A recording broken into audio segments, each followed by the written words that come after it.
Qu'est-ce qu'un gardien fait? Il veille. Quand il soupçonne qu'il peut avoir quelque chose dans une direction, il va, il regarde. En fait, il passe le temps à anticiper sur les mouvements des bandits. Quelqu'un qui veille et quelqu'un qui pense tout le temps. Quel est l'accès que l'ennemi peut utiliser? Veiller, c'est un acte d'anticipation. Veiller, ça ne veut pas dire rester les yeux ouverts toute la nuit. La nuit est faite pour dormir. C'est pourquoi la Bible dit que si la sentinelle veille sans le Seigneur, c'est en vain qu'elle veille. Le voleur va toujours entrer. Mais ici, il parle d'une anticipation spirituelle. Qu'est-ce qui me fait toujours tomber? C'est généralement quand je parle avec telle personne. Veiller veut dire quoi? Ne parle plus avec elle. Et ensuite, prie. Veiller, c'est anticiper sur ce qui peut amener, ce qui peut ouvrir la brèche. Ce qui nous arrive très souvent, c'est que parfois on veille trop et on ne prie pas. Tu veilles, tu ne fais que soupçonner le mal partout. Tu ne pries pas. Quand le mal vient, tu t'assieds à côté. Veillons ensemble. C'est quand tu tombes que tu dis, oh, donc c'était toi. Tu veilles, c'est-à-dire tu te mets dans des dispositions conscientes, hors de tout ce qui peut te faire tomber. Et tu pries pour que Dieu te donne l'esprit et la force pour résister aux attraits de ce qui te fait tomber. Les gens prient, ils jeûnent, mais ils ne veillent pas. Est-ce qu'il y a quelqu'un qui ne comprend pas ce que ça veut dire? Je te donne un exemple.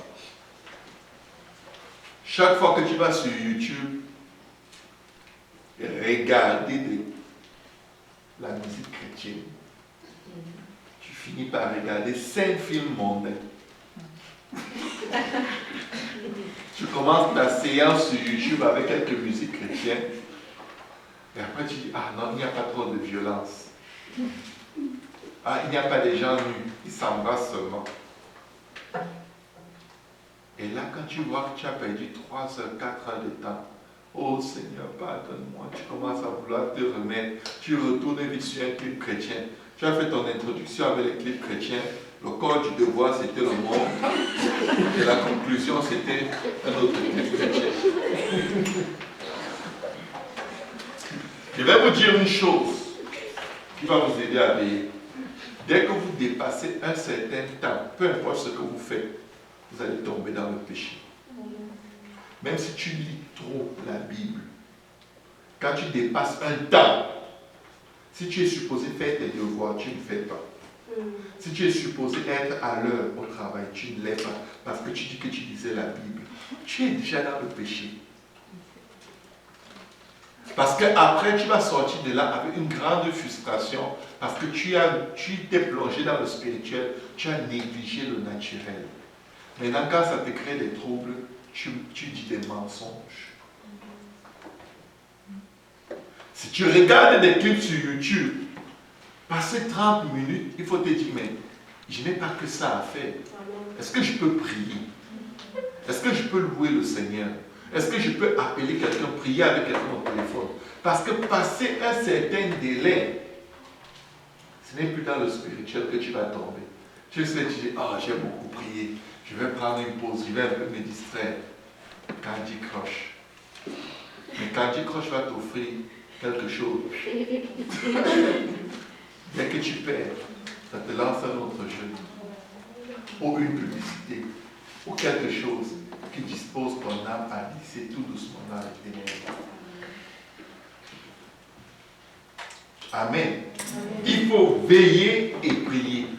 Parce que la prière, c'est le plus beau moment de notre vie. C'est le plus beau moment de notre vie. J'ai une question ici. Veiller, c'est redéfinir. Pardon? Je peux redonner la définition de veiller. Je redéfinis veiller. Quelqu'un qui veille, qu'est-ce qu'il fait? Un gardien de nuit qui veille. Il anticipe, on l'a dit. Il passe le temps à surveiller.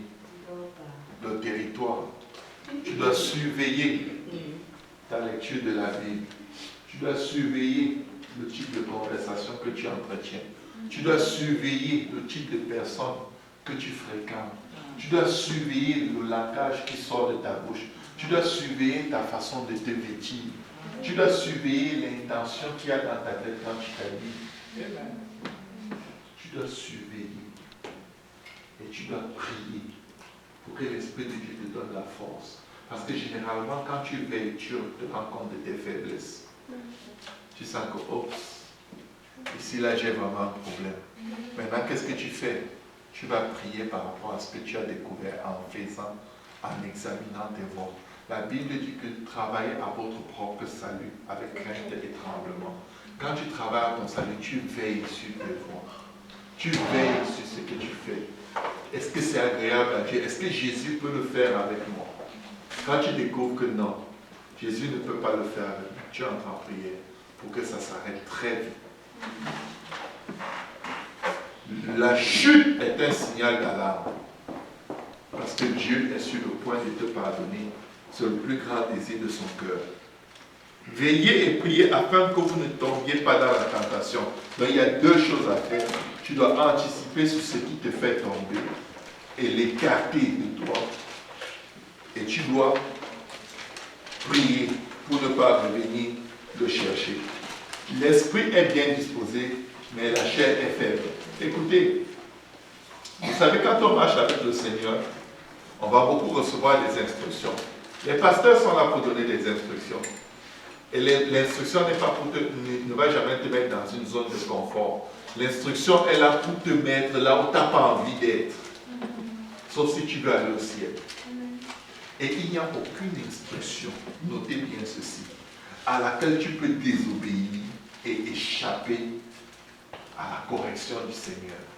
Quand tu sèmes la désobéissance, tu vas avoir la tribulation comme pas possible.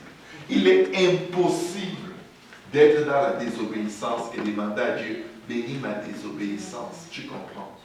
J'ai vu des gens qui vivent ensemble sans être mariés et qui prient. Nous on prie. On aime Dieu. Sauf que eux qui ne veulent pas se mettre en ordre avec Dieu en se mariant, mais qui vivent en concubinage, c'est-à-dire il n'est pas ton mari. La preuve c'est que vous ne pouvez pas divorcer. Oh, c'est le seul que j'aime, c'est le seul homme dans ma vie, donc c'est mon mari. Non, c'est pas ton mari, tu peux divorcer. Non, pourquoi? Parce que tu n'es pas marié. Est-ce que c'est ta femme? Non. Pourquoi? Tu ne peux pas divorcer. Ils vont vivre ensemble, mais le point c'est ceci. Quand ils se disputent, quand une tribulation entre au milieu d'eux, ils ouvrent la porte, ils disent à Dieu, dehors. Saint-Esprit, dehors. Les anges, dehors. On va se gâter ici. On n'a pas besoin de Dieu. Il faut qu'on règle nos problèmes.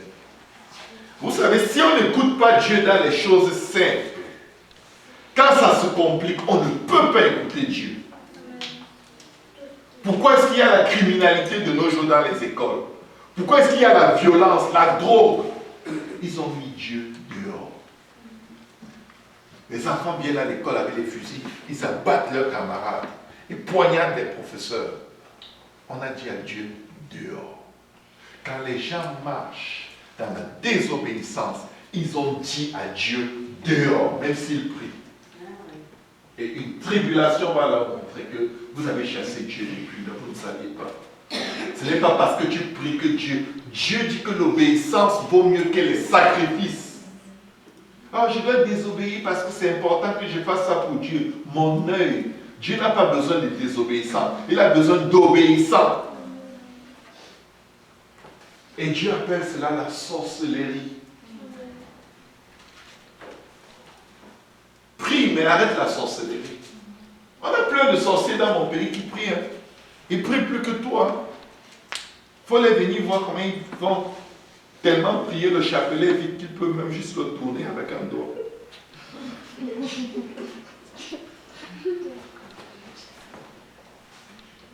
Amen. La prière change l'impact de la prédication. On va terminer avec ceci. Vous savez, des fois à l'église, le dimanche, on oublie quelle puissance on peut libérer pendant la prédication de la parole. Colossiens 4, verset 3 à 4, la parole dit ceci. Priez, Colossiens 4, 3 à 4, Colossiens 4, 3 à 4. Priez en même temps pour nous, afin que Dieu nous ouvre une porte pour la parole. La prière ouvre les portes à l'évangélisation. Quand vous voulez aller évangéliser, prenez beaucoup de temps de prier. Passez du temps dans la prière.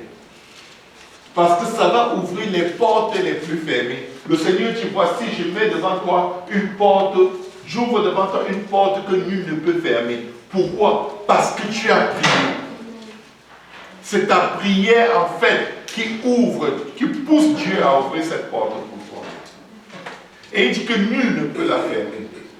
Il dit, priez en même temps pour nous, afin que Dieu nous ouvre une porte pour la parole, en sorte que je puisse annoncer le mystère de Christ par lequel je suis dans les chaînes et le faire connaître comme je dois en parler. Parce que tu peux parler de Christ, mais tu en parles mal. Tu peux évangéliser gauche. Tu peux être totalement maladroit quand tu annonces la parole de Dieu. Mais pour que tu annonces ça comme Dieu veut que tu l'annonces, ça prend quoi? La prière. La prière. La prière. La prière. Que quelqu'un dise la prière. Que quelqu'un dise la prière. Que quelqu'un dise la prière. Amen. La prière permet que la parole soit prêchée de la bonne façon. La prière permet que des portes soient ouvertes pour l'évangélisation. Le Seigneur dit, priez le maître de la moisson afin qu'il envoie des ouvriers dans sa moisson. La prière amène des ouvriers de Dieu à se convertir au Seigneur. Que quelqu'un dise la prière. Je vous dis une chose, il y a des impies dans vos familles. Il y a des gens qui détestent Dieu. Mais vos prières peuvent faire des grands prédicateurs de la parole de Dieu, des grands évangélistes. La prière que notre chair déteste tant, est l'outil le plus puissant que Dieu nous ait jamais donné. Le dernier verset est dans 2 Thessaloniciens, chapitre 3, verset 1 à 2. Qu'est-ce que la Bible dit?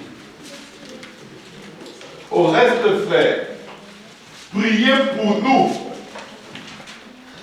Pourquoi?